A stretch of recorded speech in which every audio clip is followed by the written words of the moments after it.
All right, and welcome back to Tremaine University. Here, we're going to populate some documents for your new listing.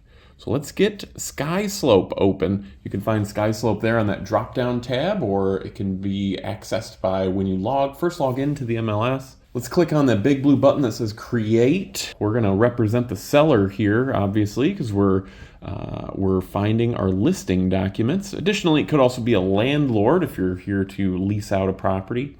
You can see me inputting the seller's name, Bob White, and Bob White's email.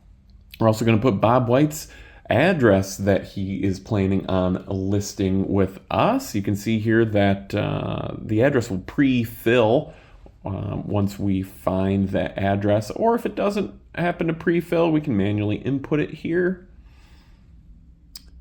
And once we've input the name and property address for the seller, you will see later on that this will auto-populate on our documents.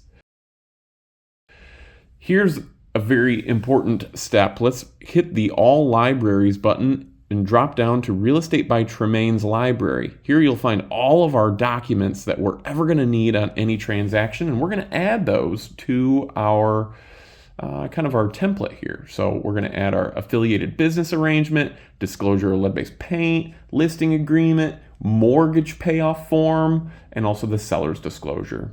And hit Next in the lower right, and now you can see all of these documents here ready to rock and roll. Any information that you've already input on that first page will now pre-fill here, so you can see our 123 Main Street and Bob White's information here at the bottom, and that will run across each one of the documents. Now, we will still have to fill in information like how much the commission is, what the price is, and things like that. But back here on this page, if we select all on all these documents, you'll have the option to download them. And once you have them downloaded in a nice little tidy file, you can do a lot with them. You can print them, you can send them via DocuSign, you can store them for later. You are successful. Congrats on your new listing.